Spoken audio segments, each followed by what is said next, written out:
natupad lahat eh. Di ba? Dati yung dating mga paratang ni Senator Trillanes ay nagkatotoo lahat. So ganitong klaseng tao ito. Corrupt na, mamamatay tao pa, sinungaling pa, minura pa yung Diyos. Kumbaga, kapag hindi pa mamaliwanag sa inyo kung ano ang pagkatao nito ni Duterte, din talagang mamamroblema tayo lahat. Rapid fire! Kahit sino raw pong miyembro ng angkan o pamilya nitong si Presidente Digongyo ang kumandidato. Kasama na ang anak nito na si Sara Duterte. Kung tatakbo ang presidente, mga kaibigan, maipamamalas ng mga Pilipino kung gaano nila kinasusuklaman na ito pong pamilya ni Digongyo. I've encouraged them to do that. Of Sara Duterte to run for president. We're looking forward to that rejection. Yun po yan kay dating Senador Antonio Trillanes IV. Bagay may katotohanan yan, pag-uusapan natin yan. Ang sabi kasi ni dating Senador Antonio Trillanes, nagsasalita siya sa pangyayari, sa mga pangyayari dito po sa ating bansa. Yan po dapat nating ilagay sa isip natin. Yung mga leksyon yan di ba? Sa nakaraan. Ang sabi niya, siya ay tiwala na itatakwil itong si Inday Sara. Kung sakaling siya tatakbo, itatakwil siya ng mga Pilipino. Ang sabi ni Trillanes, I actually want a Duterte to run. Gusto ko niya talaga tumakbo ang sinumang Duterte.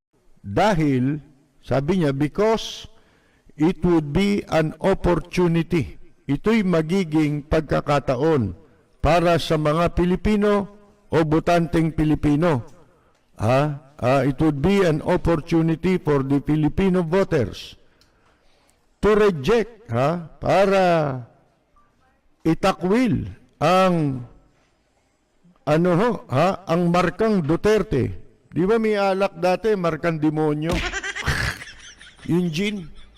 Di ba, markang demonyo? Ito, markang Duterte. Ng mga Dutertaning. Yan po, sa eleksyon. Yan po. Bueno, yung sinabi niyang yan, mga kaibigan, meron pang karugtong. Ang sabi niya, during the critical elections of the past, sa mga critical na eleksyon sa nakaraan, sabi ho ni Trillanes, ang mga botanteng Pilipino have always delivered. So, yes, I'm very confident. Ako'y sobrang tiwala, dahil sa mga kritikal na eleksyon sa nakaraan, ang mga botante talaga namang nag-deliver. Alam nyo, kung uugatin natin at susundan natin itong mga sinasabi ni dating Senador Antonio Trillanes IV, may katotohanan yan.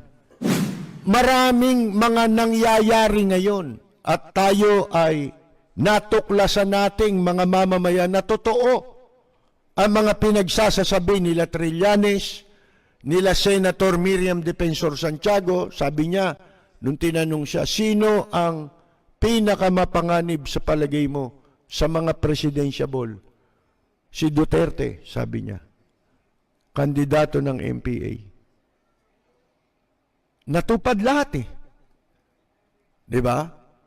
Dati yung dating mga paratang ni Senator Trillanes ay nagkatotoo lahat. Mga kaibigan.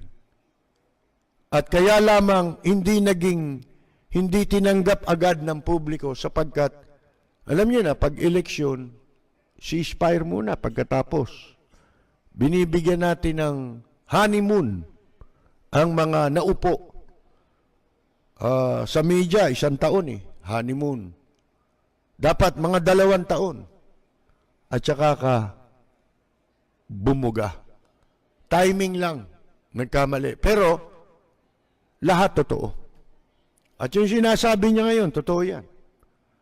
Mga kaibigan, na napatunayan na nating ng mga mamamayan, ng mga butante, ang kanilang magagawa pagdating ng eleksyon.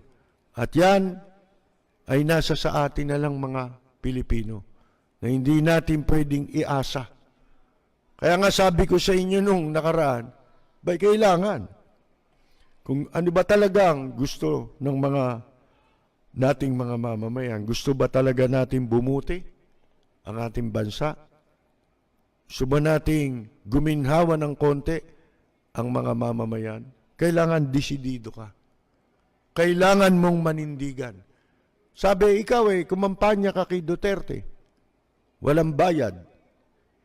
At yan ay, bakit ngayon ay iba na ang sinasabi mo? Yan, yan ay tinatanong sa akin, di ba, nabanggit natin kanina. Kasi kahit magbasa kayo ng aking Facebook, yung aking account, hindi ko tinatanggal dun yung sinabi ni Abraham Lincoln, isang ama ng isa sa mga ama ng Amerika. Anong sabi niya na stand with anybody that stands right. Manindigan ka niya sa kanino man na naninindigan sa tama. Stand with him while he is right. Manindigan kang kasama niya habang siya ay tama. And part with him when he goes wrong. Ba'y iwanan mo siya kapag siya'y mali na. Hindi ba? Pag mali na ang kanyang ginagawa. Yan ang sabi ni Abraham Lincoln.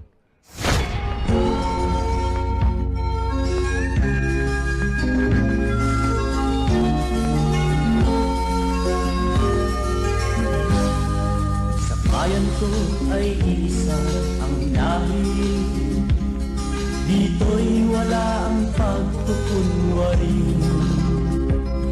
Hindi padagay, sadyang kilala sa daigdig, may pagkakaisa sa bawat nais. Magandang yumaga! Tuko Panelo